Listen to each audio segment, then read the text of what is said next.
Hi. How we all doing? Cloaked with that first. Isn't that fantastic? I would really, really appreciate it if my internet would just hold on for like 10 minutes. Yeah, I really did start late. I'm surprised you guys are here even. Really, really surprised. We are back. I don't know what I'm gonna do if the internet crashes again, but there's only so long I can put up with this, so I really want to make it through this story though, because it's so good. It's my turn to say I'm envious, Starlight. It sounds like you're making a positive difference in the world, even if it's just helping people with their makeup. Annalie, please, you have nothing to be jealous of. Oh, but I do. I'm planning to redesign very soon. What? Redesign? Quiet down, you're disturbing the customers around us. Sorry. Sentimentality will be my mark on the brand, and then I'm off. And I'll let you in a little secret since I'm in such an admissive mood today. I despise glamour pop. Climbing the ranks of this company has been hellish. You can't imagine what I inherited either. Years ago, the company was on the brink of total financial collapse. There was mismanagement at every level. We were about to go under. I worked hard to pull us off from the deep, poured my heart and soul into it, but what for? Some renown from business bigwigs. At the end of the day, I'm just a woman to them. But then what's next for you? I guess the sky's the limit for someone so accomplished. Please, I'm not aiming for anything so lofty, and I hadn't thought much about what I'd like to do after this either. Annalie glances over to the barista, who is currently transfixed on pouring a milk cart into someone's latte. Maybe I'll do something like that. Make coffee? Just a fleeting thought, I'm not being serious. It's okay if you were, though. I feel like I should do something assuring.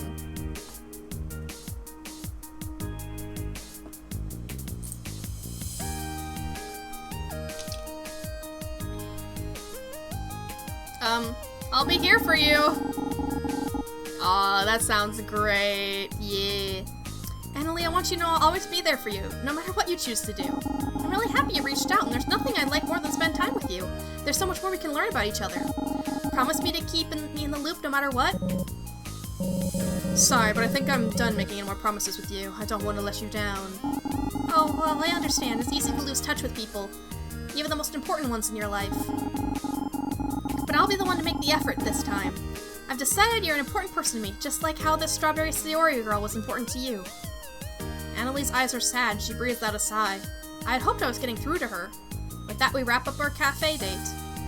Annalie thanks me for my time, something I should really be saying to her instead, and leaves an enormous tip at the counter. Before heading off to her sleek-looking car, she gives me an awkward pat on the shoulder. I'll be seeing you again, I hope. Something in her expression looks pained. I should keep reaching out.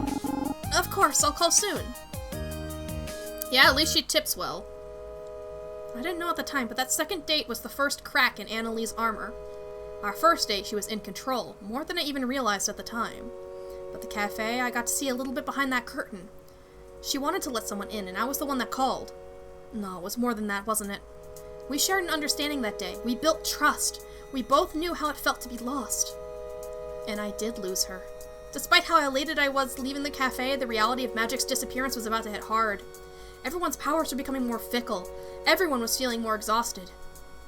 We had nothing really to go on. It was natural that desperation made us on edge. We wanted a lead, and we found one in Lise. I think it was Aura who said it. Yeah. I remember the conversation. Aura accused Lise and set off an argument with KJ. Without other leads, we all agreed that we should at least look into Lisa's behavior. We were still so at odds then. Had so much pain to still work out between us. We decided the least biased people to look into Lise were Miranda and Jackie. Hindsight being what it is now, Miranda's decidedly not unbiased about Lise. Oops, back on topic. Maybe I should have stepped up as leader, but I just couldn't focus.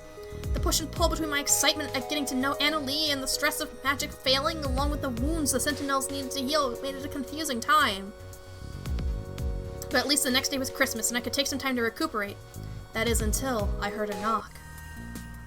I ran over to the front door and opened it to see... Ah! Ah! Sorry, Annalie? Akiko, calm down. I pulled your home address out of our company database. I'm sorry for showing up unannounced. I nearly jumped out of my skin. Annalie was the last person I thought would show up at my door. It's alright, you just really gave me a scare for a second. Not because you're unwelcome, I just thought I had work for a sec when I woke up, and then I didn't because it's a holiday. And then suddenly the CEO of my company's at my door, and you can understand how that might be shocking. That was not my intention. I simply intended to surprise you. I suppose you've been adequately surprised, for better or worse. Well, anyways, as you know, today is a holiday, December 25th. Yeah? All this to say, she shuffles around. Come on, Annalie, you can do it. Merry Christmas. Or alternatively, Happy Holidays. I am not aware of your affiliations. Thanks. But both work, don't worry. She totally sucks at this, but it's kinda cute. Merry Christmas to you too. I didn't take you for the festive type, no offense. No offense taken. It's been ages since I properly celebrated a holiday. Speaking of which, Annalie unpacks something from her briefcase. She carries that thing everywhere. Inside is a sleek black velvet rectangular box. It's far too wide to be a ring box, but it still screams fancy proposal. Whoa, Annalie, I'm sorry, but I'm not looking to settle down just yet. Excuse me?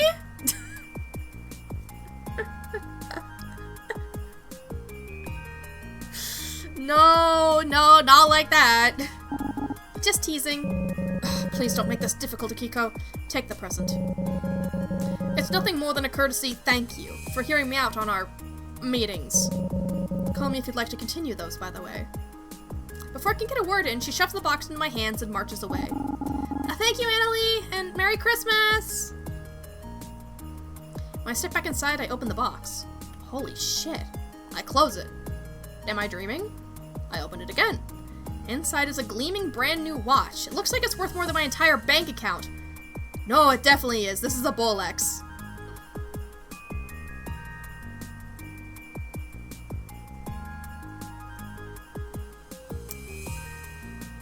Definitely a rich person if like, she just... A watch? Really? I touch the note inside of the note on glossy paper that reads, To my dearest Starlight, the time I've spent with you has felt priceless. Annalie. I can't help but grin. Count on Annalie to go overboard. There's no way I can wear this thing out in public, so I'll hide it away in a drawer somewhere. Funnily enough, I think the note means more to me than the watch. I put Annalie's note somewhere safe, the watch somewhere safer, and enjoy the rest of my Christmas. I still have that watch somewhere with the note tucked into it. Haven't been able to look at it in years. While I was busy focusing on Annalie, Miranda and Jackie investigated Lise, and to my great relief, found out that she was just my little weirdo and not a screaming villainess. A scheming villainess. Screaming works too, though. Even though I think she probably would make an adorable and frighteningly attractive one. Effective one.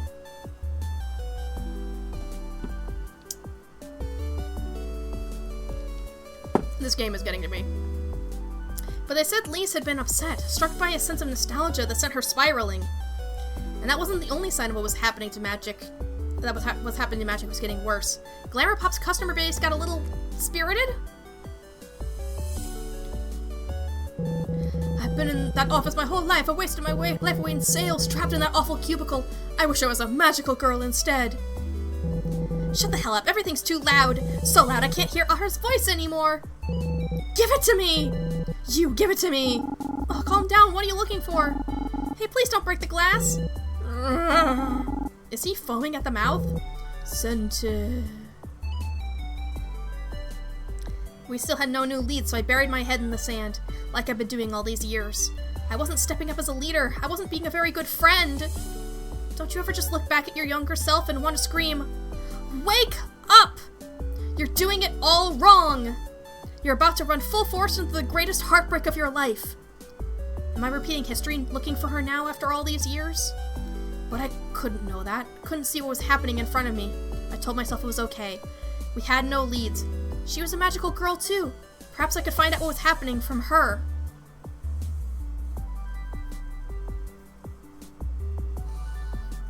Oh boy. Oh boy. Oh no. But the real reason was I just wanted to see her. And then she called me. I have to say, I imagined a lot of scenarios for our third meetup. We could try a real sit-down restaurant, or maybe a movie or a play. Instead, I've broken us both into my old high school. Starlight, this is a sorry excuse for a classroom. Yeah, well, it's a public school now. Sometimes I hear the teachers complain about budget cuts and government spending. Not that I ever had the chance to follow local politics. I was too focused on saving society from more existential threats. Annalie frowns as he traces her hand over the musty desks.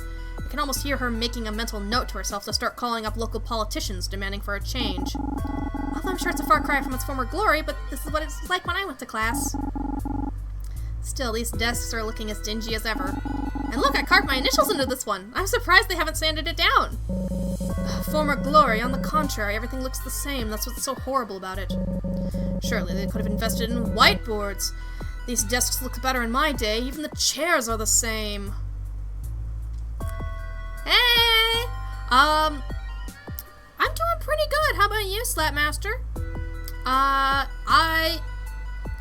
I'm currently doing the post-game plot for Life After Magic, so I guess we're kind of going on dates with the CEO of a large company. You know how it goes. Post-game plots. That's what New Game Plus is, right? I think. I grab a chair and gave it an experimental sit-down.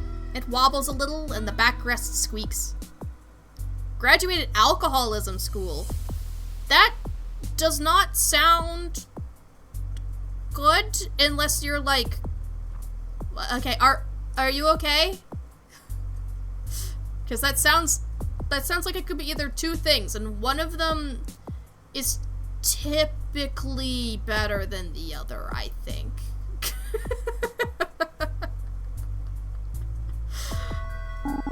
Come on, it still works. It's just gone through a few decades of wear and tear. Annalie looks doubtful, but she pulls up a chair to sit across from me.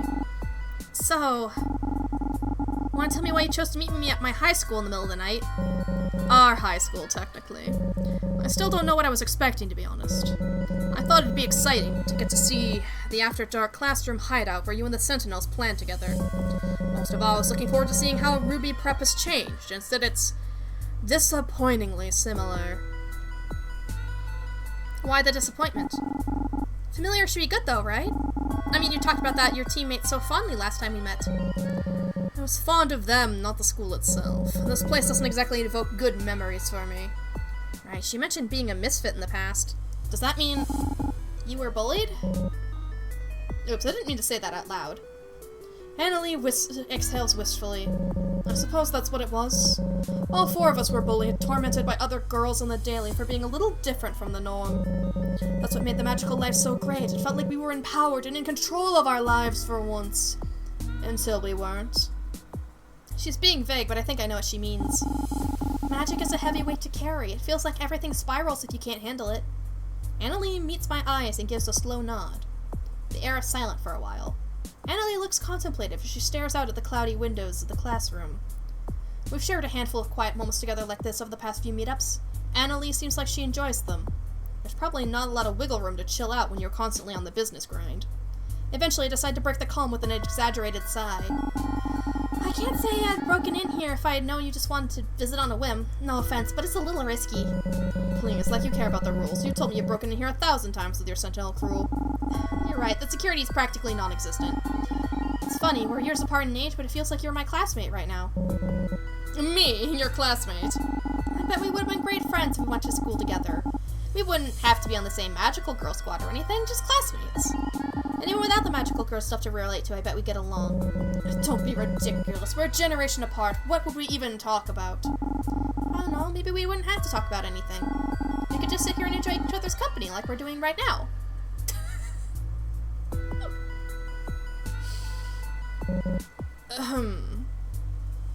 Last week we learned how to open a bottle with another bottle. Oh, okay. That does sound useful. Yeah, the squid hat's great. Like, whenever somebody subs, I put it on. And so, today is one of those days.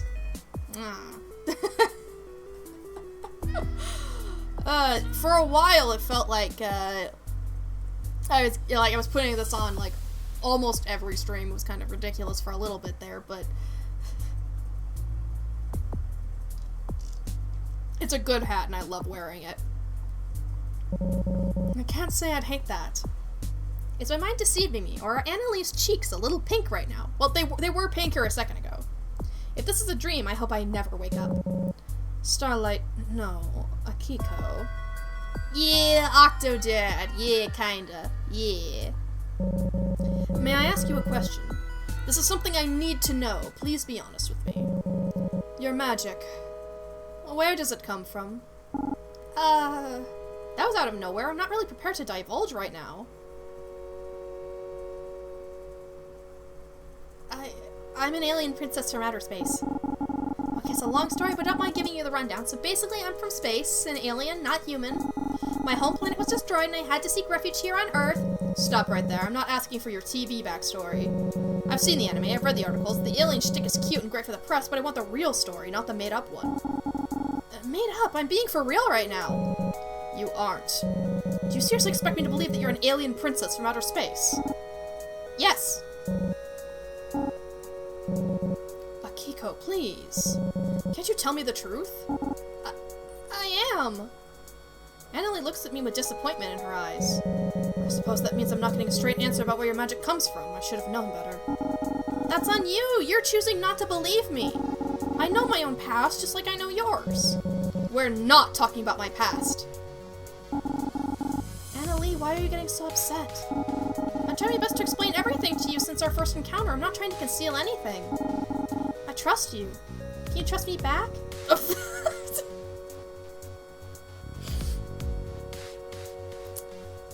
Well, I mean, I know, like, I know why she wants to know. She wants the ring. So when I didn't tell her about the ring, you know, this happens. Annalie abruptly stands and walks away from our desk, as if she can't stand to be around me a second longer. It doesn't matter how much I try, how many hours I pour into researching magic and magical girls, I can't find an answer. Is it a plague? Does it spread from person to person? Or maybe it's a cancer, something integral,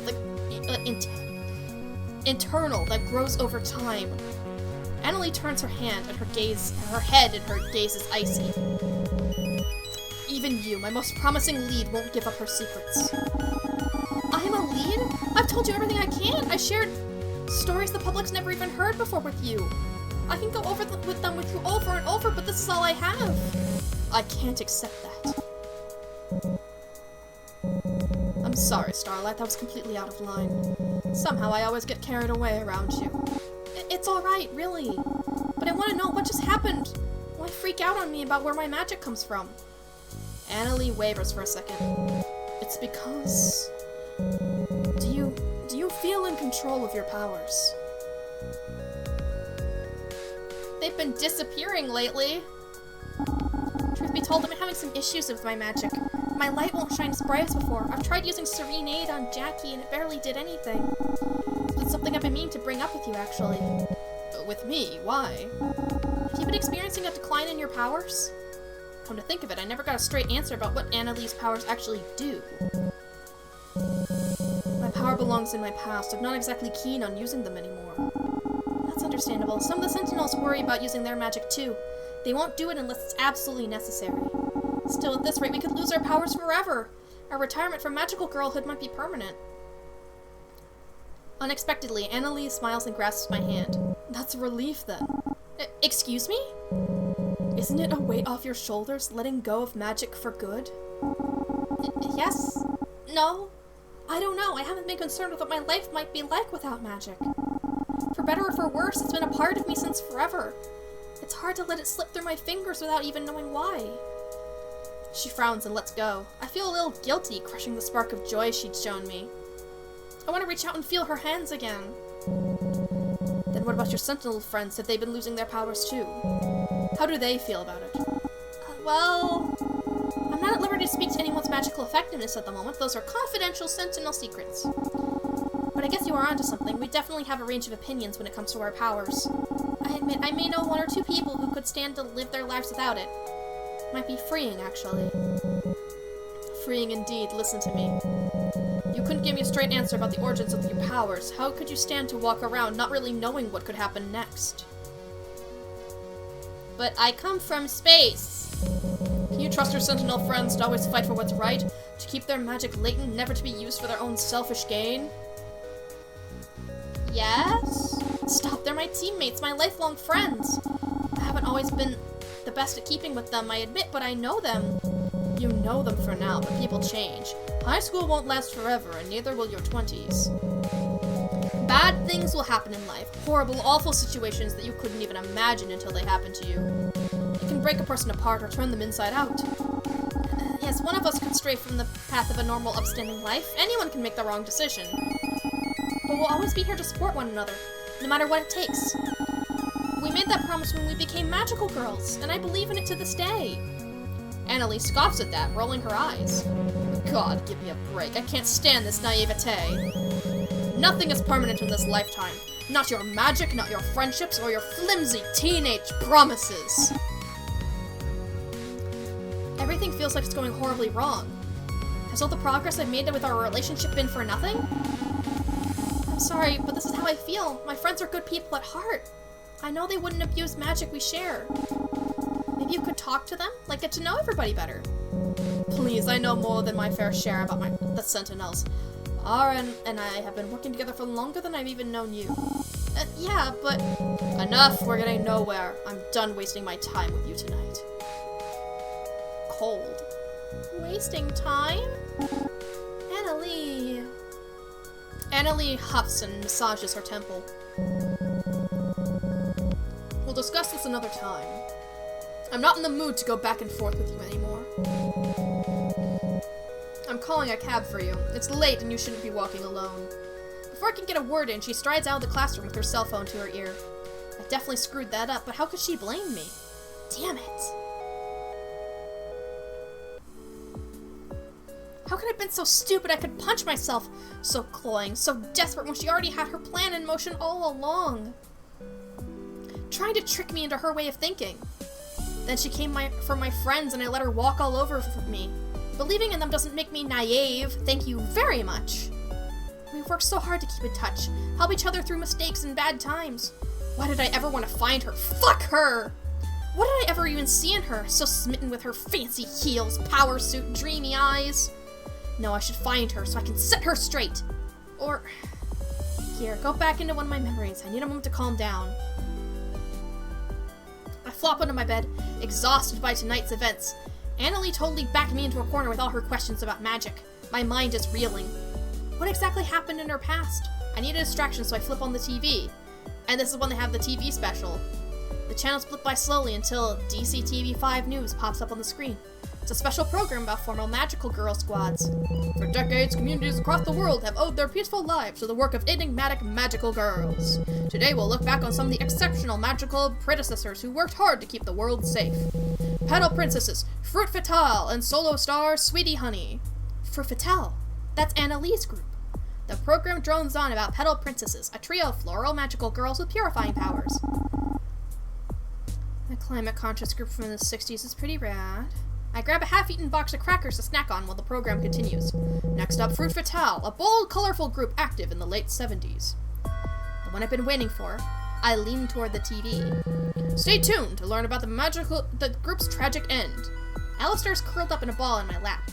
I knew about the group generally, but not much specifics. Fruit Fatale was led by Strawberry Sayori, a pink-themed magical girl with the ability to float.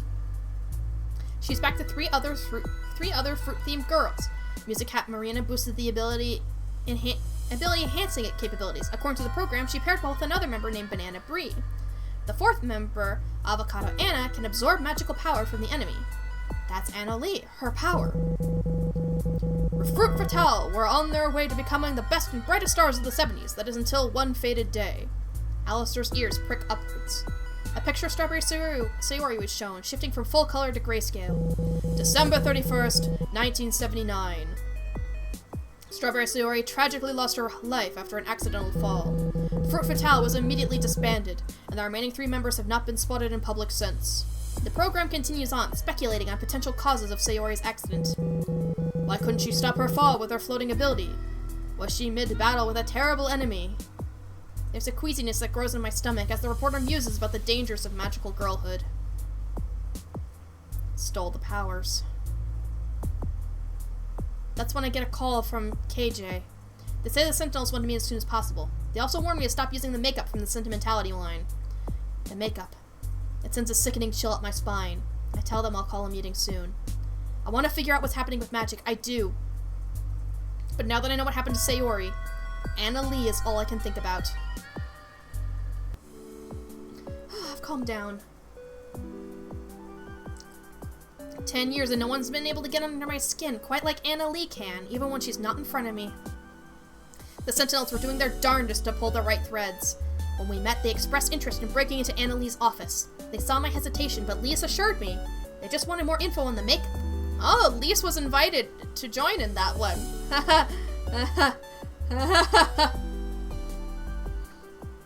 I told them I could guarantee Anna Lee wouldn't be at her office. I wanted to be helpful, and I wanted to talk to Anna Lee about Sayori, the pain she was holding on to. So we betrayed her. We called her out of the office so the Sentinels can do work. Oh, wow. The cold night air sends a shiver down my spine as I wait for Anna Lee to arrive. I bounce up and down in a feeble attempt to keep warm. Ever since our last meeting, I've noticed she's been very secretive. No more cafe dates. Anna Lee has always been cagey about being seen out and about, but I can't help but feel on edge. Especially since... Starlight? Ah! Apologies, I didn't mean to frighten you. Despite the clackety heels, she's pretty good at sneaking up on people. No, it's my bad. I totally spaced out. Not good. A young lady of your caliber should be aware of her surroundings at this time of night. Very, very true. Very true. I have to stop myself from rolling my eyes and going, okay, Mom. I'm fine, just kind of chilly. Couldn't we have met up indoors at least? I prefer private places for these conversations. I didn't think you'd be too keen on breaking into the school again. Touché. But I admit I regret dragging you out into this cold. It's not becoming of me, especially given our last conversation. Yeah, about that. I was confused. I never thought about the points you brought up, actually. I felt crazy to consider a possibility where magic could turn against us.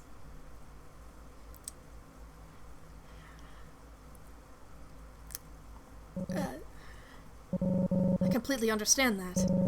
Really, I should have given you time to process. I'm not exactly generous when it comes to waiting for others to catch up. Business-minded, I suppose. Yeah, I guess it's a trait you pick up when you're the boss lady. I value punctuality, but I don't want to be cruel. Is there supposed to be no music for this, by the way? It's very eerie. I mean, I like it, but it's eerie. But that's beside the point. I beckon for Anna Lee to sit with me on a nearby bench, but she shakes her head. Starlight, let's talk. I regret what I said the other night, but just the delivery of it. The core of what I'm trying to tell you is still there. At the end of the day, it's my fault. It's okay, it's just a little disagreement between us. It's not so serious, and I still value what we have together. That's not what she means. No, this is serious. I think we should stop meeting like this permanently. What? But why? My head completely blanks. I don't understand. I thought we were on the right track. What did I do wrong? Anna Lee scoffs. You're quiet. God, you're probably standing there thinking, what did I do wrong? Which would be ridiculous of you because you didn't do anything. I still can't say it, even now. Something tugs at the back of my mind. Something that Anna Lee desperately wants to tell me, that she feels like she can't tell anyone. I think I already know what it is. It's okay. I know everything. You what? Anna Lee takes several steps back, looking shocked. I try to close the distance. The truth is, I've been curious about you, but you tell me so little. And you already know so much about me, so I thought I'd get to know more about you, the Fruit Fatale in general. I saw a TV special on Fruit Fatale, so I went to the library and looked through some newspaper clippings and magazines. There's computers there too, and the librarian helped me look up some web articles because I can't use the computer for shit. All of this to say, what happened with her fall? Broaching the subject was even harder than I thought. I stammer a little, before Anna Lee cuts me off. What was it? You did a little research and you think you know everything that happened. I know that she's gone. And here and there, there's speculation about you. That you caused Sayori's fall by absorbing her float ability. There is. I'm level with the iciest gaze Anna Lee's ever given me. What do you think?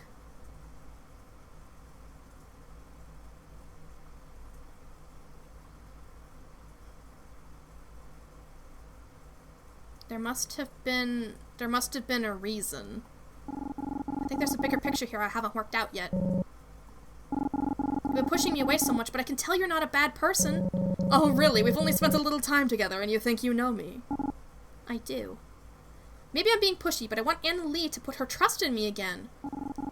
Can't you tell me about what happened from your perspective? There's got to be more than what the tabloids have to say. I'm doing my best to give Anna Lee an out, but I can tell that it's a futile effort. She won't back down either. I'm tired of letting you tell me what to think about magic, about you. You've talked about how you respect me and the work I've done. I was talking about your work at the store. This matter is entirely different. And I can handle myself. I'm a survivor of the magical girl life, just like you. I've had to make hard choices with bad consequences, so please don't act like I'll shatter to pieces if I learn the truth. God, you're so naive. I can't stand it. Then punish me for it. I won't leave you alone until I do. Until you do. Fine. I'll tell you a story then. Specifically, the story of Avocado Anna of the Fruit Fatale. She was pathetically weak at first. So weak, she didn't think there was anything special to her at all. Not until another magical girl, Strawberry Sayori, taught her the ropes. She told Anna there was something extraordinary about her, that she could help save people. And when confronted by her enemies, Anna could drain them of their energy. That power was stored back into her, which she could then disperse into whatever vessel she liked. After every narrow victory, she got stronger. Little by little, she'd develop the potency of her magic, like honing a blade. One day she realized if she really tried, she could even bring regular humans to their knees. I tried hard not to think about recent events, the loss of our magical power and the non-magical people around us. Avocado Anna's powers had improved significantly, but she was too cowardly to ever use them to their fullest extent. And comparatively, her progress was nothing next to Sayori's. Sayori was Fruit Fatale's guiding light. She was first to receive magical powers and the strongest by far. She knew everything there was to being a magical girl because it was what she'd always dreamed of becoming. And like the rest of the group, her powers had enhanced. Although it's more accurate to say that they evolved. Evolved? But I've never heard of something like that. Sayori began to develop powers beyond just the simple ability to float. Magic that she didn't want or ask for. Anna would be surprised with a new out-of-control ability from Sayori every week, and soon it was every day. Oh. She would accidentally break open doors or set random things ablaze. It was more than just stress. The toll of being so unpredictable, so powerful, drove Sayori apart. I start to feel a little sick. This story can't be real, can it? You're looking a little pale, Starlight, but now that you've started this, you need to hear me out until the end. The other members of the group, Bree and Marina, got scared. They'd wonder, what if Sayori really lost control? What if the same thing happens to the rest of the Fruit Fatale members? They called for group intervention at their usual meeting place, the dessert cafe they would frequent after school. Anna Lee's hands ball up into fists, slightly shaking. Bree insisted it must be the work of some evil villain they were unaware of, that such monstrous powers couldn't possibly come from Sayori. Marina just cowered. She'd startle every time Sayori accidentally broke something, and had begun to avoid her at school. They talked about it for hours, trying to come up with a possible solution, until somehow, somewhere along the line, fingers were pointed. Couldn't someone have been more observant about what was going on and stopped this? Who introduced them to magic in the first place? Isn't there someone to blame? The whole time they argued, Sayori could never meet their eyes. She kept that small, nervous smile on her face, no matter how much they questioned her.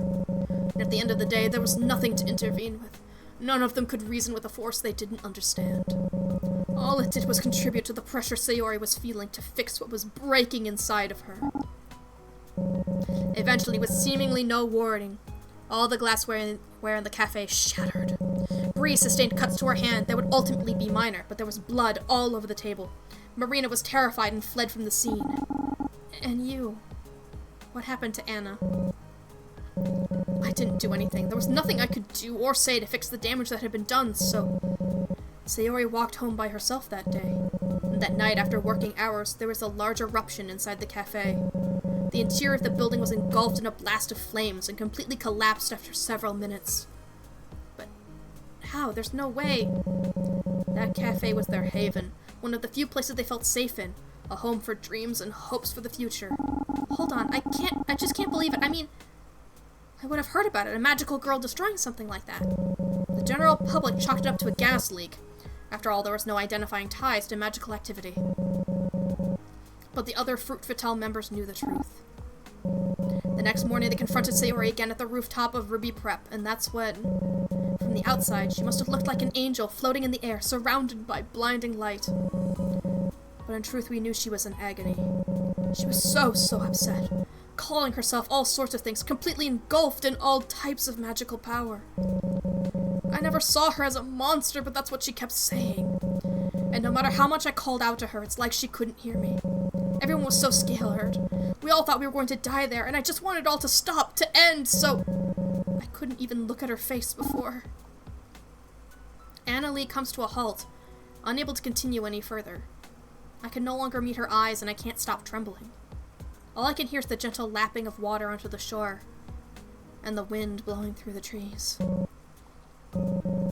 I've never told anyone you know about any of this. And looking at your expression, I'm glad I haven't until now. You look terrified. Annalie's voice cracks a little at the end. I want desperately to prove her wrong, that I'm not scared and that I understand her side of the story, but I'm frozen in place. Magic isn't all that it's chalked up to be, is it? Huh? I think you should go home now, Starlight. It's not safe for you out here. You're scared to death in a deserted park in the middle of the night with someone like me. That's not true. Is that so? Annalie picks her briefcase up from the ground and dusts it off casually. Her expression is stony. I suppose I'll be the one to go then. This will be our last meeting like this. Do not reach out to me again. She's gone. I always freeze up during the most important moments. But I feel extra horrible missing my chance with Annalie. My gut tells me she was telling the truth of what happened. Her truth. But I have too many unanswered questions. If it were me, what would I have done? What if it was one of the sentinels up there? I look off towards the moonlit pond. Isn't there anything else I can do for her? I spent years thinking about what I should have said at that moment, how I could have unfrozen myself. But that's the benefit of hindsight, reflection, getting older. I wasn't ready to say what I needed to say now, but I may never have the chance. She's gone. What? My phone is ringing. I pick up. Hi, hello, Miranda. Squeeze in next to me. At least you can put us on speaker. I think she has, like, she's got, like, is this, like, a calendar? Which apps are these? I don't know. This is a notepad. Did Instagram look like this before, actually? No, it looked like a sort of camera, right? I don't know. I'm here! Is she conferenced in yet? She should be. How do I speaker? Look at your phone, bottom left corner, hit the button. Hi, Akiko, can you hear us? What's going on? An intervention, dummy! It's a group call, we wanted to talk to you. Why? What's going on? Well, when you got coffee with Miranda and I the other day, you were a little... totally out of it. And when you came by the Golden Glove, I could tell your mind was in the past. I mean, that happens, right? Just some ordinary, not magically induced 30-something nostalgia. We know you're all still hung up on Annalie. Aura! So tactful. I mean, it's totally natural. It's New Year's Eve, 10 years ago today. So let's get to it, Akiko. You need to find Annalie and tell her off. That's not what we agreed to say. Akiko, we want to help you find her. Maybe see if she's got any other evil schemes going. Or maybe she's changed. I bet she's gotten more beautiful. You're all so sweet. I've been thinking about it a lot trying to find her, but I have no idea where to start. I tried looking on the Facebook. It's just Facebook now. But she's not on there. I don't think she wants to advertise where she's been. Oh, princess, you still haven't gotten any better with the internet, have you? I'm fine with the internet, it's just not fine with me! I have a little treat for you. Check your texts. Are you serious? Is this for real? It seems so. I know I trust KJ's sleuthing. It's worth a shot, isn't it? You should go. If only to tell her I'm still mad at how she used me. Do you want to take my camera? They're so small these days, you can go undercover. Honey, I think she wants to go herself. To talk it out with Annalie. Alright, you should take my camera. I could give you an earpiece, and I think we should let them have privacy. Well, that's no fun. I'm with Lise. You better tell us what happens. I don't even know if she's there. I mean, why would she be there of all places? Are you doubting KJ's master hacking abilities? She'll be there. You don't know how much this means to me. Only a few hours until the place closes for New Year's Eve. You should hit the road. Good luck! Don't hold back! Be safe! We're here for you, no matter what happens. My sentinels. Always having my back, even after all these years. I love them so much. This address, of course, it was right under my nose this whole time. Well, I have a bit of a drive ahead of me, but to understand everything, you need to know what really happened on that final day. December 31st, 1999.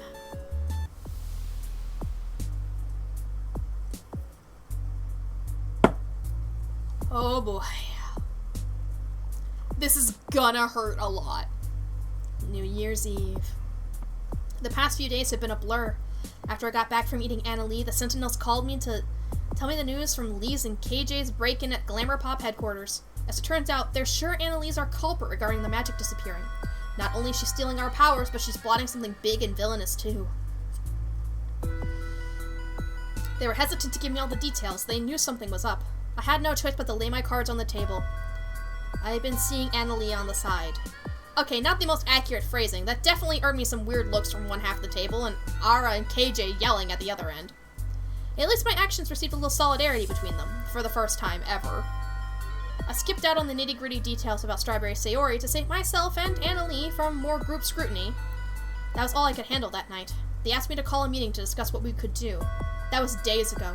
I hear my phone ringing every once in a while, but I don't know if I can gather up the courage to even leave my room. I froze with Annalie, and I was freezing up now. I'm letting everyone down, but I just can't. Alistair stirs next to me, his head turning toward the front door. Huh? Miranda? And Ara? And Jackie? Akiko. So you were home. Why haven't you been answering our calls? I told you, Akiko totally holds up at home when she gets depressed. I'm not depressed. You are. I'd be depressed too if my super villain girlfriend dumped me. Ara. Breakups aren't easy.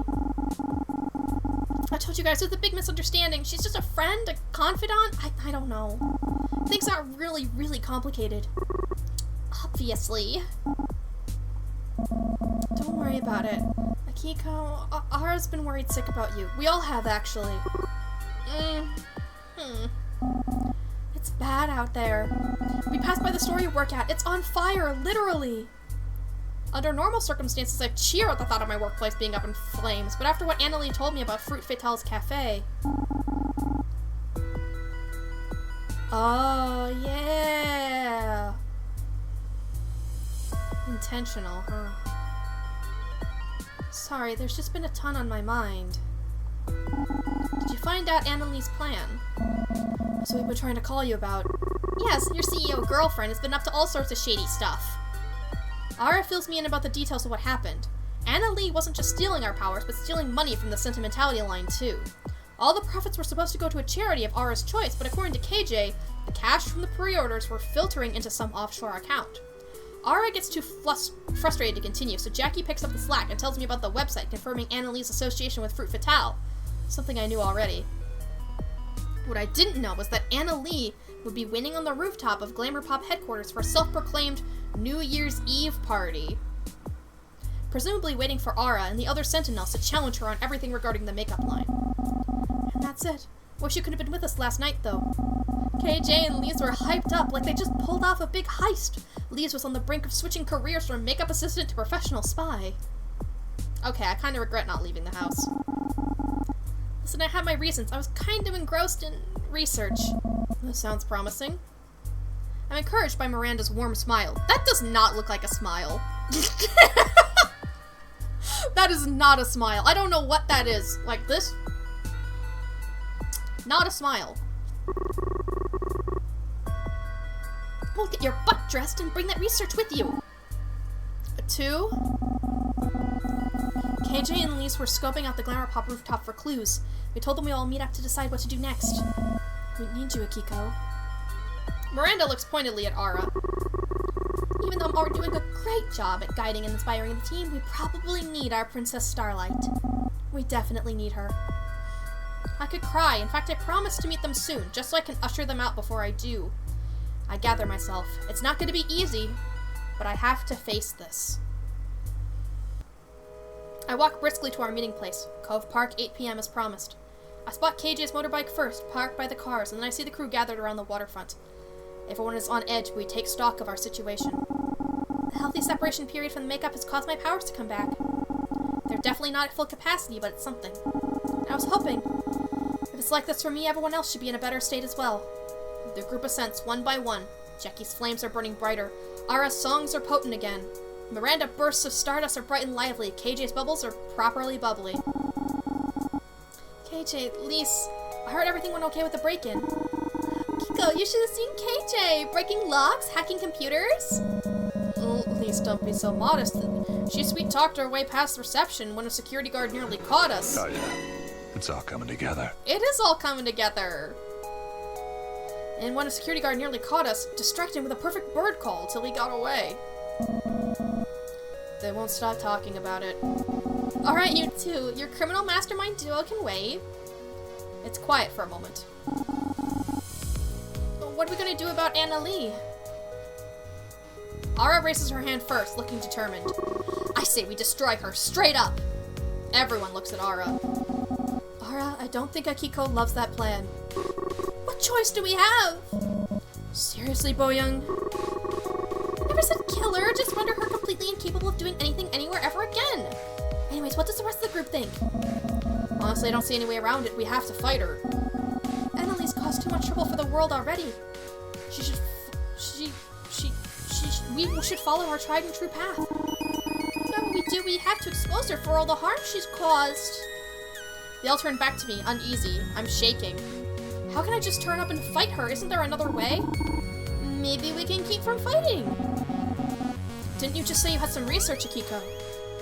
On God, I'm going to start sweating. They're all looking to me to lead, and I should, but I can't seem to face it. I distract myself gathering my research. I accidentally drop my bag.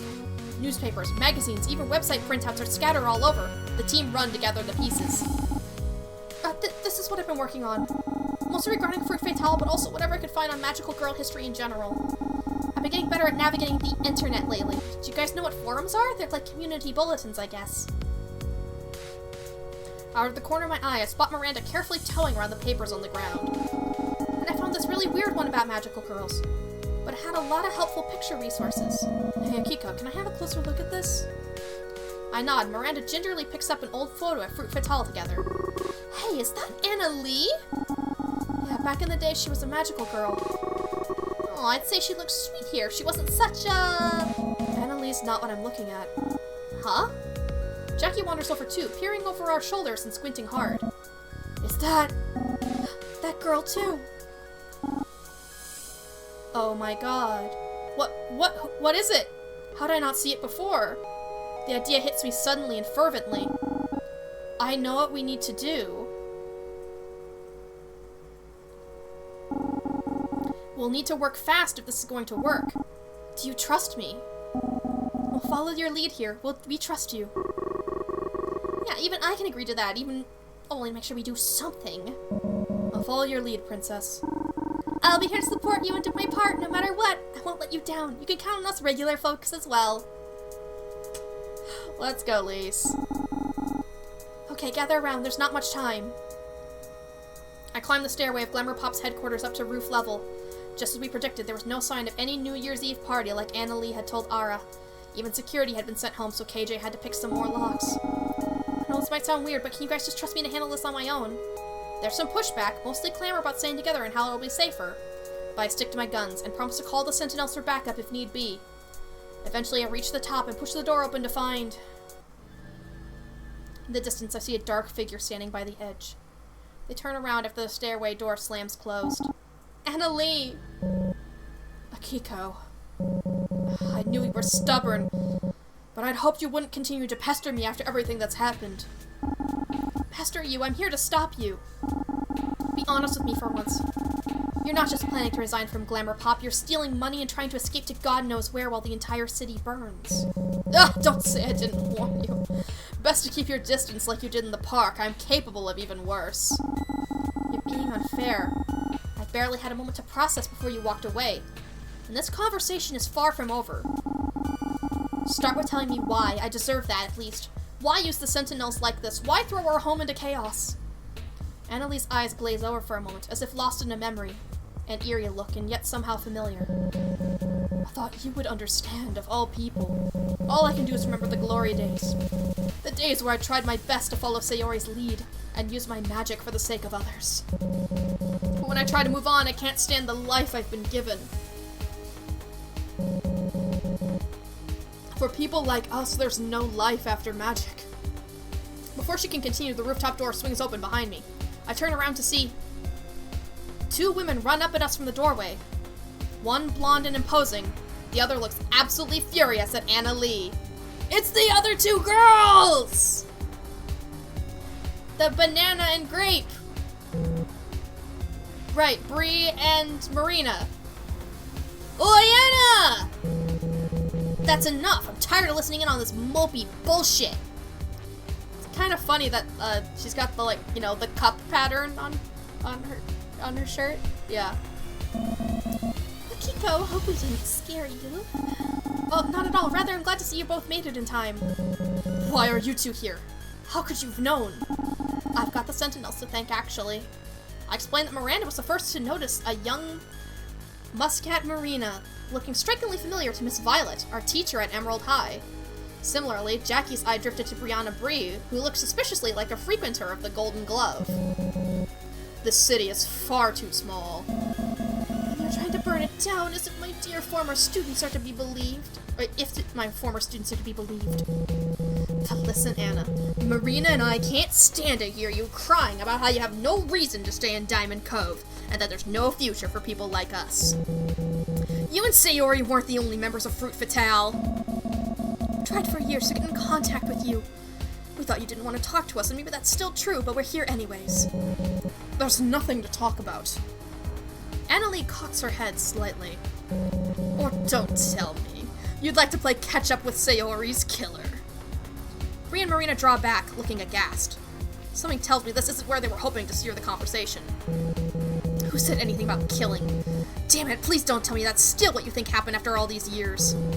I'm gonna tell you this one last time. That day when Sayori lost control of her powers, she was smiling at us through the pain. Bree, not this. And I've told Marina this over and over. I saw it. She fell because she made a choice. She did it to protect us. Seriously? Sayori didn't have control over what was happening. Not at the end.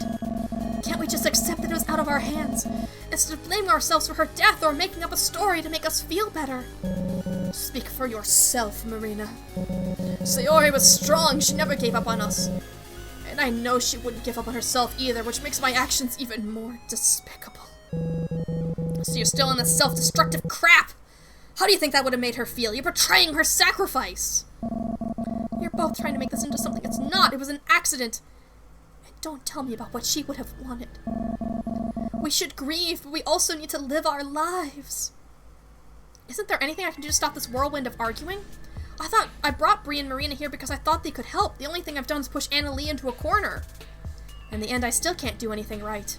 I stare at the ground, sweaty hands bunched up in my shirt. My skirt, even. Thoughts racing, but out of the corner of my eye I see green sparks. Deny the truth all you want, but I know what happened. I know what I am. And I'm going to make sure what happened to Sayori will never happen again. Even if... Annalie flinches, looking desperate for a second. The sheer force of her magical power completely overwhelms me, as the air around us is charged with energy. Bree is frozen in place, while Marina drops to the floor with her head in her hands. No, It can't be. Annalie, let's put a stop to this. There has to be another way. She doesn't hear me. Not while the green light crackles around her and twists away from the Annalie I know. I won't hold back. Not against my so-called friends. Not even against you. Bree holds her fists out and begins to charge, but is quickly brought to her knees as her energy is drained away. Fuck! Anna, what's wrong with you? A crack of green light and Bree is knocked back into Marina's arms. She's a monster! It's all happening again, and there's nothing I can do! It's now or never, Starlight. Better call the rest of your Sentinel brats unless you've given up. I think about doing so, but I stop myself. Is the fight really how I want to handle this? I won't. I'm not going to fight with you. I'm not backing down or calling for help either. We can still talk this out. What a fool. Have it your way then. Oh boy. This isn't you! Please, you don't have to do this. I know that you've never wanted to hurt anybody. Oh, and how can you claim that so definitively? The Annalie I know is considerate, like ridiculously so. She buys 3 separate dinners for a first date. A date? Please, I was just trying to pry information out of you. Ugh. Midnight Lady absorbs magical power from Sentinel Starlight.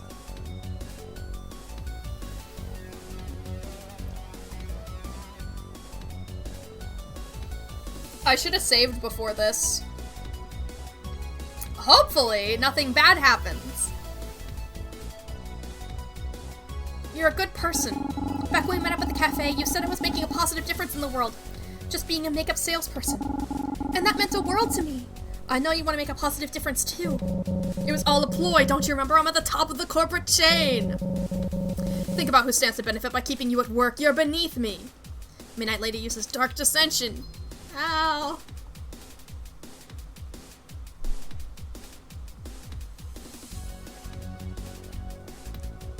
Something tells me this is not gonna work no matter what I do. But like...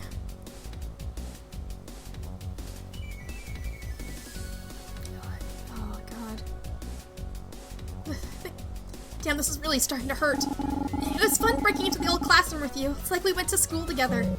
Our schoolgirl days couldn't have been more different.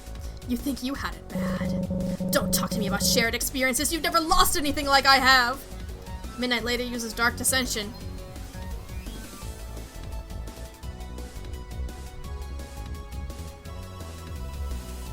You mean something to me. I'm near at the end of my rope. If this doesn't work out, I don't know what would happen next. I wish you'd stuck around longer at the park that night. I wanted to tell you how I really felt. That you were faced with a horrible situation and that I wanted to tell you it was alright. I wanted to tell you I accept what happened. I accept you. Shut up. Shadow Blast. My HP is empty. I'm completely at my limit, but somehow I'm still standing. Come on, Annalie. Why won't you heal yourself? Attack me! Call upon the Sentinels! Do something! I don't want to use my powers on you. Not after everything you've taught me. But wouldn't you agree that everything you've done tonight is not who you really are, or what you believe in? Our magic isn't for hurting others.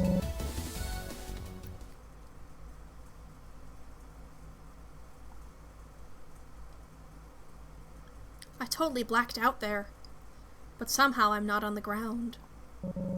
Akiko, wake up. Annalie's holding me. Her arms are wrapped around me, keeping me from crumpling to the floor. Please wake up. Give him 5 more minutes. Absolutely not. I need to know if you're actually okay, so please look at me. Annalie actually sounds concerned, and tired to boot. She's shaking me, which doesn't make for the romantic embrace that I might have hoped for a week ago, but I'm still okay with it. Fine, you got me awake. Looks like you've gone back to normal. Your little martyr act was completely idiotic. What were you thinking? But it made me realize something. I don't think I can stomach cutting down another person that's important to me. I'm important to her? I bask in that for a moment until I realize we're not the only two on the rooftop. Holy shit, Anna, that was... absolutely horrifying and traumatic on so many levels. I know, I'm sorry, I really am. The truth is I care about you both. I stayed away because I was afraid I could hurt you somehow, and I ended up doing exactly that. But I don't expect that I can reconcile with you all about what really happened with Sayori. To be frank, seeing you all again pushed me over the brink. I look over to Bree and Marina, expecting sadness or anger, but... Now you're actually talking to us, Anna. I haven't heard you say something that genuine in a long time. I appreciate it. Seriously, we want to be in your life. You're right, honestly. You're both too good to be around someone like me. Oh my god, please shut up. You've been a complete pain in the ass tonight. But you're like a sister to me. Not that stuck up, estranged for years and years, idiot of a sister. Bree grabs Anna Lee by the shoulder and starts jostling her around. Anna Lee has gone completely red in the face, but she doesn't look as angry as usual. Get off of me. I have very important things to do right now, I'll have you know. Marina steps forward after Bree lets go, gracefully taking hold of Anna Lee's hands. Well, I can't actually approve of what's happened here today. In the end, it doesn't matter that much to me. Not when I've missed you so much. Remember all the conversations we would have together, sometimes little, sometimes deep? The girlhood camaraderie? We can start over and do it all again if that's what you'd like. I've missed you too, Marina. Your kindness and wisdom is something I clearly needed the past few years. I give them a moment, until Anna Lee breaks apart and marches away with a serious expression. Clear the roof, and go inform the Sentinel members of the situation. I need to make some calls to deal with this situation. I need a few minutes alone. I perk up. Anna Lee's gonna fix everything then? This whole time it's really been that easy? I nod in motion to leave with Marina and Bree. Stay put, Akiko. But your super secret phone calls. I need you here with me. For the calls.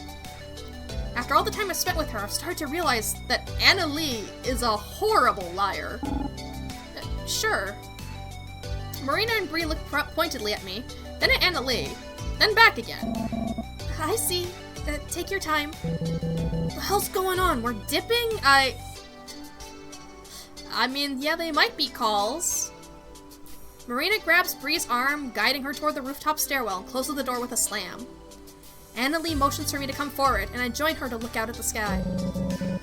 Not a bad view, right? I used to come up here after an all-nighter, back when I was on the lower rung of Glamour Pop. Yeah, it's still hard for me to picture Anna Lee that's not on top of the corporate food chain. Call me Anna. Anna? God, why do I feel so embarrassed about that? Well, we know where this ends up. 10 years apart. So I suppose we'll have to see what happens, huh? I'm probably done when it comes to business. Or even a life here in Diamond Cove, not that I really mind. What a headache I've created for myself. Okay, Anna, questions. What's gonna happen with the makeup, the money? When's the next time I get to see you again? What happens after this? Slow down. I'll work on halting the makeup sales and do right by my promises, even if that means there's a financial nightmare in my future. Don't worry about the magic either. Transforming back then made me let go of a lot of things, it seems. And now, what's next for us? After everything that's happened, are you sure you want to keep up with this relationship? I do, because I don't trust you!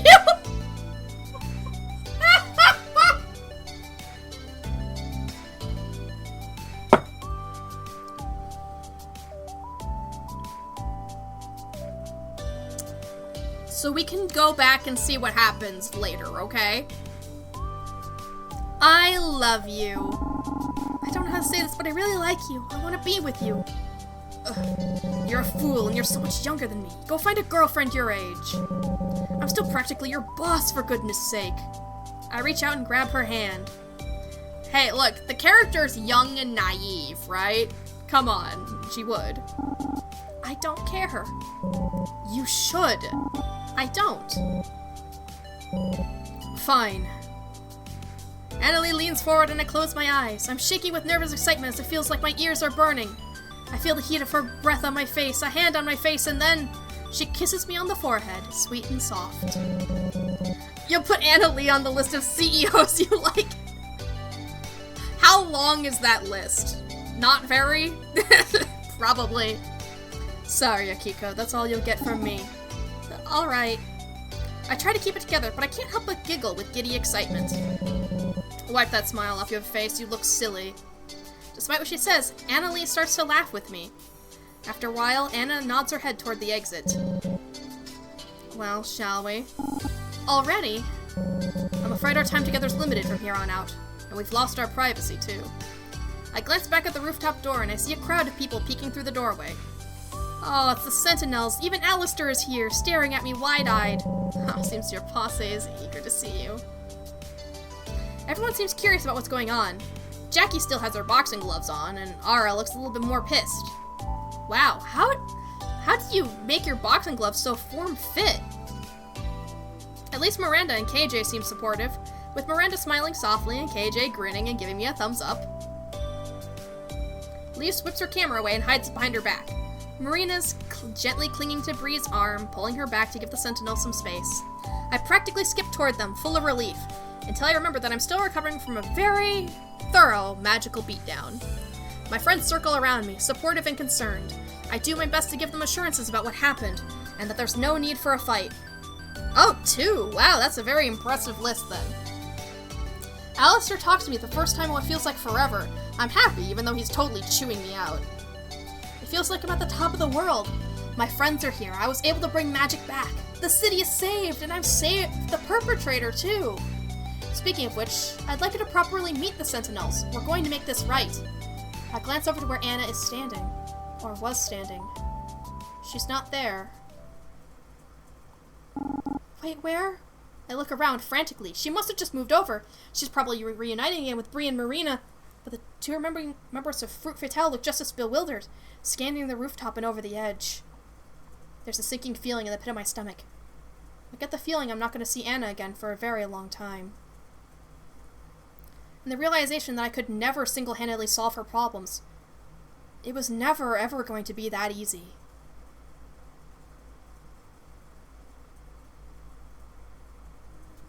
And just like that, there's no sign of Anna Lee, Midnight Lady, or any other alter ego.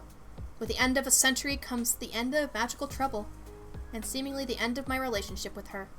I search insistently in the following weeks. My lead was that the makeup was called back and the money issues were ultimately resolved. But all behind strictly closed doors. It happened on a very businessy official level, and I was never able to breach, despite my best efforts, and so time stretches on into months and even years. Things changed for me. I decided to move on and to focus on my career. I leverage my extensive makeup knowledge to formulate an entirely new brand of products. It's a leap of faith, but it works out. Despite the ups and downs of business, I can't say she didn't warn me about that. I take on new experiences. I have new relationships that are fun but fleeting. My body changes, but I'm a lot happier and healthier. This time I stay in proper contact with my friends. The best part is watching them grow alongside me, and I cheer when I see them thriving. But all the while, I can't help but stop and look back on what could have been. So that's why I go.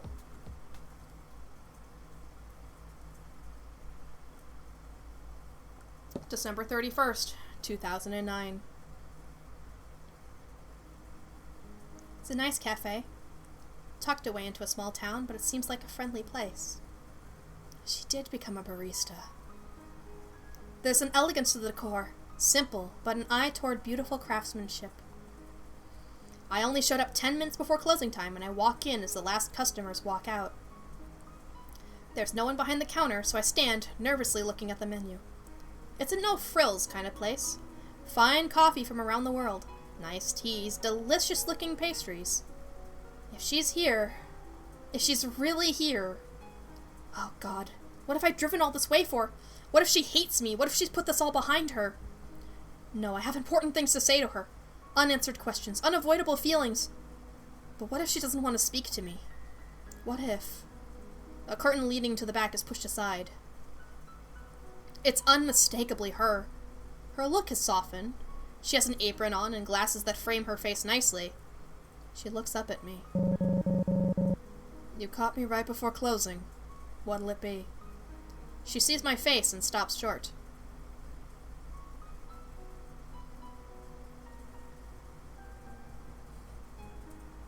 I gotta order the same thing. A large frappe, extra whipped cream. Her shock is replaced with a short laugh. My fine establishment does not serve such nonsense. Sit down and I'll get you something better. She gets right to work on my drink. I sit down at a comfy table nearby and watch her move around with grace and expertise. It's a quiet moment, enough for both of us to gather our thoughts. Then she sits down opposite me, with a drink of her own and a scone. Since you always loved sweets. She hesitates. She even looks nervous. Starlight... Akiko, I know I left suddenly. I can't say I haven't thought about what I might want to say if you stepped through my door one day. There's a lot I want to say, too. Got New Year's Eve plans? In fact, I do. Oh crap, a holiday. What a terrible time to come digging up the past. I should go...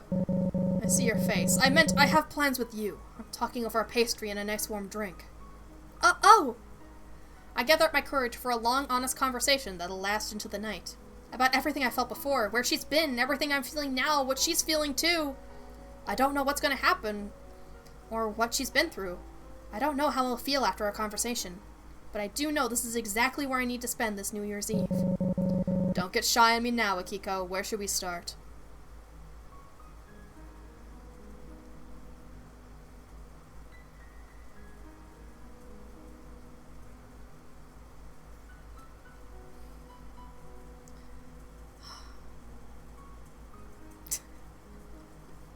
I love how she's flipping off the camera. Oh.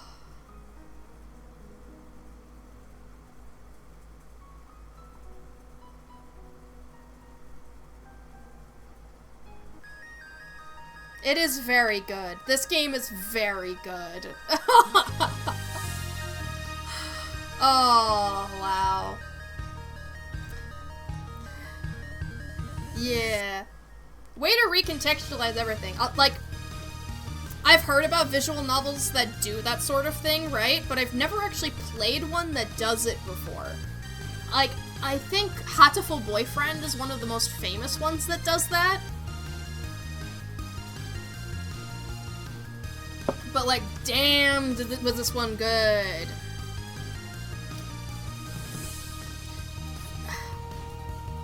I have to ruin a good thing, though. I have to ruin a good thing! I have to ruin a good thing! I don't quite trust you yet.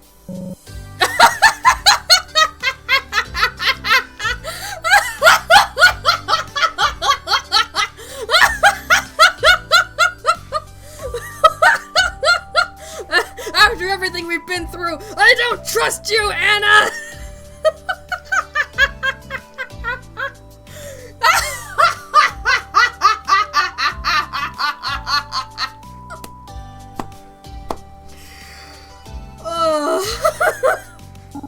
Okay, that came out way harsh. What I really mean is that that's been revealed to me in the past week, and I'm grateful you let me in. I'm just worried about you is all. I'd like to keep an eye on what's going on with you and the rest of Fruit Fatale because of what happened here tonight. Way to backpedal. Anna stays quiet for a little. Did I go too far? And says she breathes out a sigh, looking relieved. That's more than reasonable. You've grown some sense after all of this.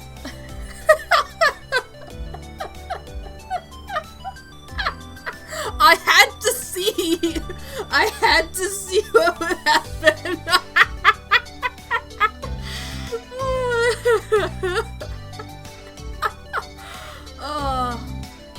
I think, like, most people have those times where they want to make a visual novel, right? I mean, it's a lot of fucking work because you have to do, like, the writing for all the options. And, you know, make sure your story's cohesive and make sure your art style's consistent and pretty, because people are going to be looking at it a lot. Like, more refinement has to go into, like, these 7 PNGs than, like, anything else in the game. Side note, I love how the banner is both trans and non-binary colors. It's a nice nod, you know? Like, I see you. I see what you're doing there. Right? Okay. I know what it actually is. The blue is blue, yellow, white, pink, purple. But it's trans and non-binary colors, though.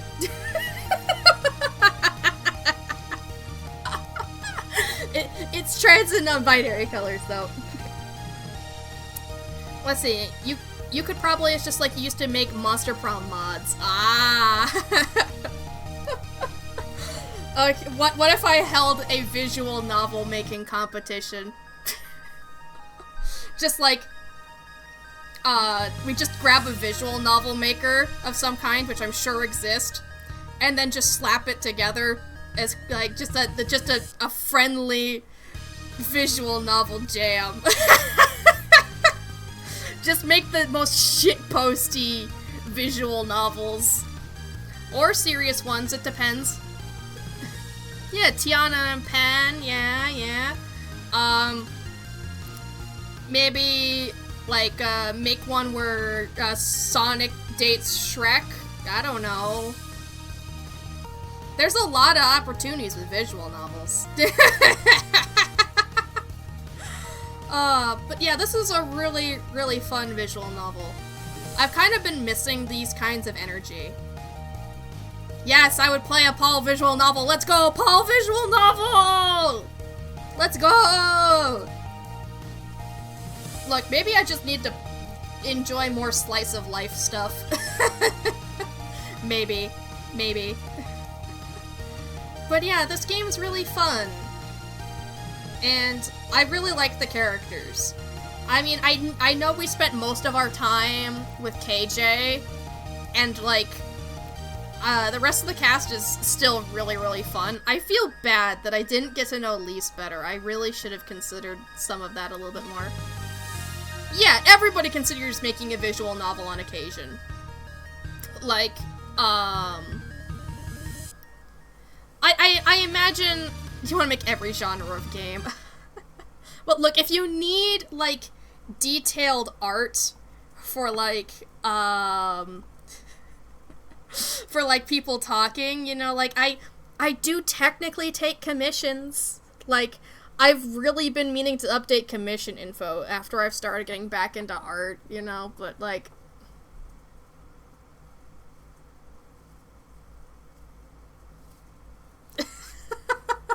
Like, I could do that kind of shit. I could make, like, images for visual novels.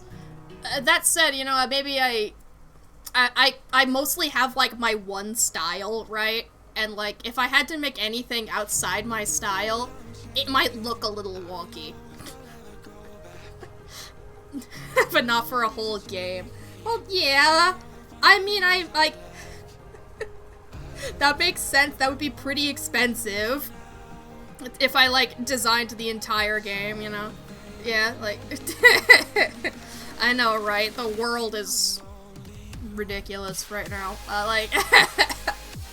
But, imagine this. Like, a visual novel, but each one of the main characters is drawn by a different artist.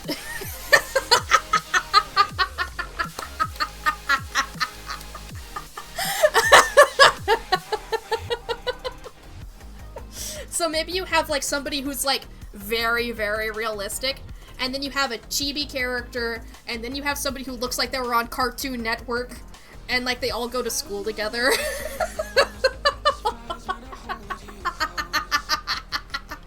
It'd be so good, right? It's exactly the same as, like, that magical girl idea we were talking about earlier with everybody being in different fashion styles, but this time it's art styles, which makes it relevant to the current conversation and funny. But yeah, Cloaked, if you ever need promotional art for one of your games, hit me up. I could whip something up, you know? Like, I know the most art I've made for you is like a meme, but, I mean, I make my friends memes, which means, honestly, I really should make Tia a meme at this point. I really should. But yeah, like, I have the capacity to make full works of art. Like, and I love making backgrounds. Did you guys know I love making backgrounds? Ooh. I just saw who's live right now. I was going to go check and, like, you know, I was gonna go check and, see who's live right now, and there's a certain someone who's live right now doing art, so, like, generally let you know nothing right now, but we'll see, huh? We'll see. Old-timey cartoon character, hyper-realistic character, Cartoon Network-looking character, anime dude, chibi character. Yeah, exactly. See, you guys get it. You guys understand. You guys understand.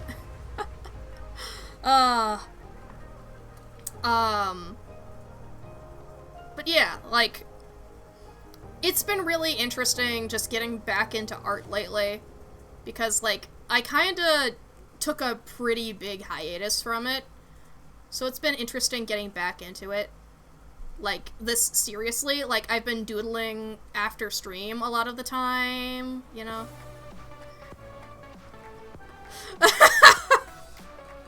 Okay. Tia, that's why people do, like, what, like, art, what is it, like, I forget what it was, but there was, like, this thing I did at one point on, like, DeviantArt, where you just, like, take a thing, pass it to the other person, they pass it back, and you just keep finishing different stages of the art. So, like, somebody does the sketch layer, the next person does the line art, the person after that, like, colors it, and the final person, like, does the background. Like, I've done some of those before, and they're always so fun, because the piece just goes in a completely different direction from what you sketch. It's gorgeous. It's so funny. I forget what they're called, though. I forget. But notably, I have actually started thinking about other art-related things to do on the channel, so I think art is just gonna be a thing for a while on the channel. I don't know how long or how hard I'm gonna commit to it. Art trade? Probably, yeah, probably. Maybe you can design a catfolk for my catfolk collection. Like, cause that's, honestly, I was half expecting when I had this, when I was showing off my toy house, I had, like, the two characters, Celine and Juniper, and then, like,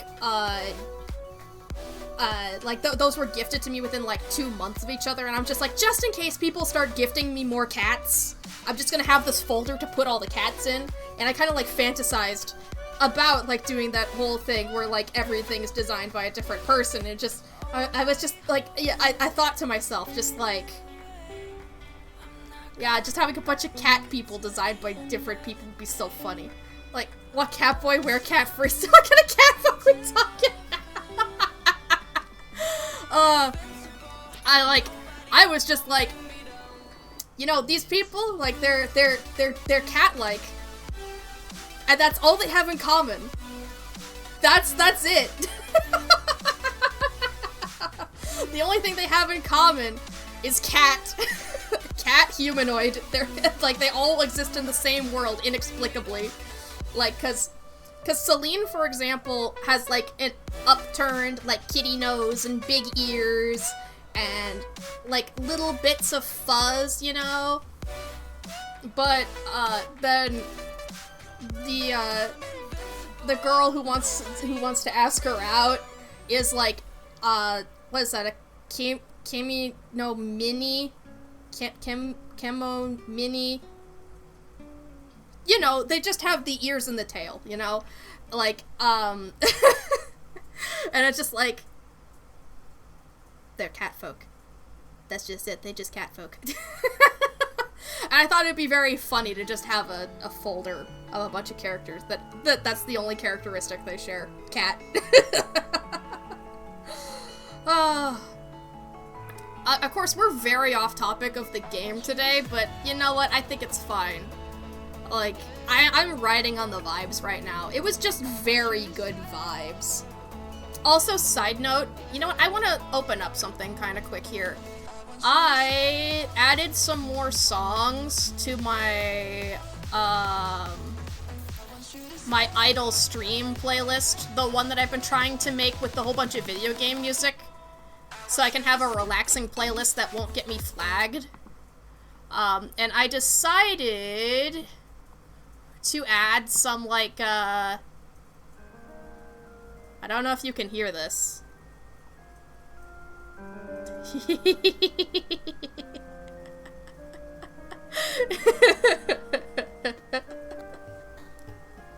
I put some Void Reigns Upon Her Heart music on there, because it's so relaxing and good when you're not in the middle of combat. Like, I thought honestly we were gonna have time to actually play a round or two of this today, but we didn't. We played quite a lot of Life After Magic, and damn, was it really good.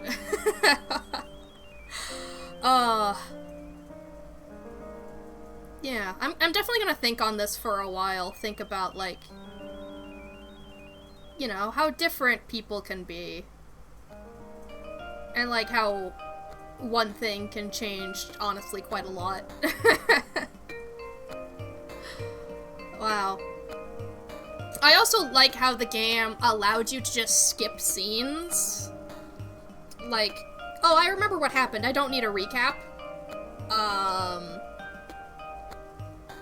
Even if some things are slightly different, you know, because, like, for example, for them, Lee's joined the party, and for me, that didn't happen.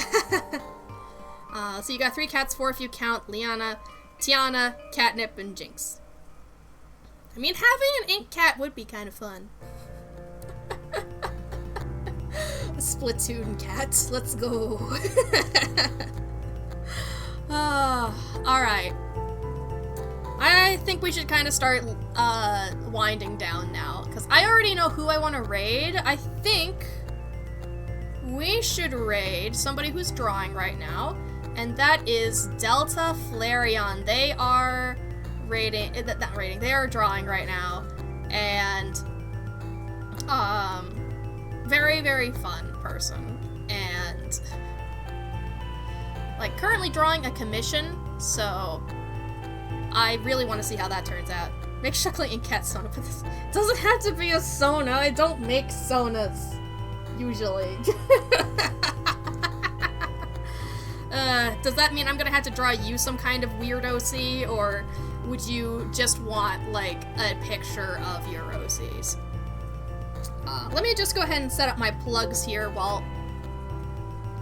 No, I don't want to search plug on Google, actually. That's... No, that's wrong. Let me go type in the plugs here.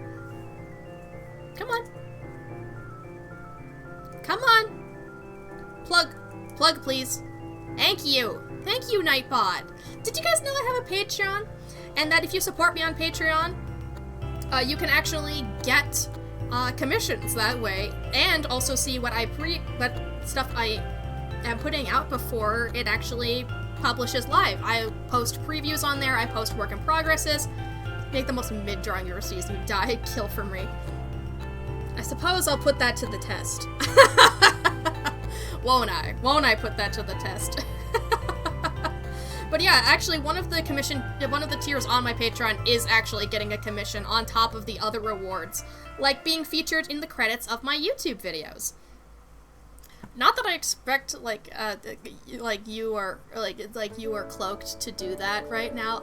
But people watch these VODs. Do you know people watch these VODs? You guys are awesome. If you're watching this VOD in the future, say hi to me, through some regard. Like, go to my YouTube channel, comment on my most recent video, hey, I watched your VOD, and I love your content.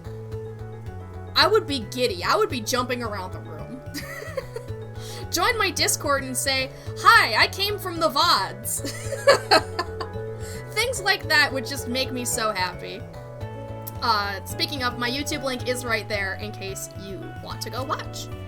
And one more thing, me and my family do have a podcast called Collab Not Multiplayer. You came from the VOD? Holy shit, Cloaked, you came from the future? You're incredible. You're amazing. I can't... Wow. Breaking the laws of time and space. That's the people in my community. You guys will break the laws of time and space just to come see me. It's amazing. But, you know who else is amazing? My family. That's right, Stackbot Barbecue and Giggle Klutz. We meet up together to play single-player games every single week, and we're going to be doing a lore, like a lore discussion on Cookie Clicker next week. See, you went back to the Wildermyth stream to see Rose get added again.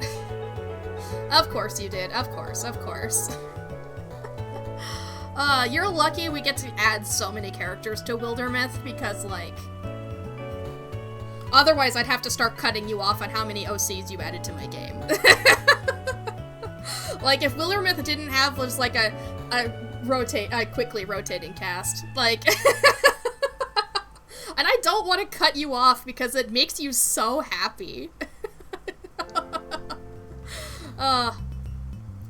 I suppose I should get prepared for next time I do a Nuzlocke to have somebody named Tiana or, like, some epithet-erased character added to my party. Speaking of, I have been considering what my next Nuzlocke is going to be, especially after the poll results, and we'll see. Right now I'm really on the art drive, so we'll see what happens, and I also have Metroid Dread ready to go, so we're probably going to be playing that. That said, I do have a collab in the works right now, so keep your ears open, that might happen. There might be a collab in the future. And I'm really excited for the ideas I've come up with, but fingers crossed. Alright. Are we about ready to raid? Because honestly, I think we should stop by Delta Flareon, because this art is incredible and I love it and I want to see how it develops. Like, depends on what type of Pokemon it is. You can decide Mon OC character based on type, yeah. Of course, then there's also the fact that I don't know if you would name a Pokemon in a Nuzlocke after your characters, because how much in for angst and pain are you?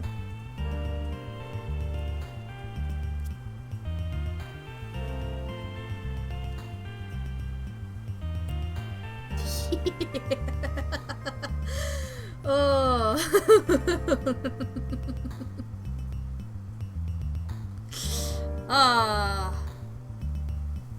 What can I say? Alright. Let's get the raid going for Delta Flareon. Looks like this character that they're drawing has, like, a lute, you know? That's really cool. Alright. You can imagine when your OC's dying to a Centaur World song, the Pokemon itself dying will probably be okay. Alright. Well, here you go. Here's that raid! So why don't you go ahead and copy this message, put any emotes on the end of it, any of it all, so we can bring the party to them!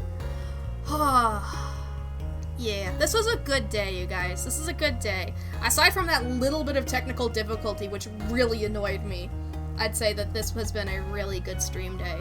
And I really enjoy this game. I think it's a great game. And I'm excited for what we play next, but it's probably going to be something not quite as reading heavy, because lately, like, my voice just gets a lot more tired, and it might just because it's a dry season where I am, and I'm getting dehydrated really fast, but I'm not sure what it is. But I want to thank you guys so much for watching. This has been a really good time. I'll see you guys again this Friday, where we're going to be making more progress in our Sea Dome on Seopolis. I have no more water. I will go drink in a second, Tia. Thank you guys so much for watching. I love you. Goodbye.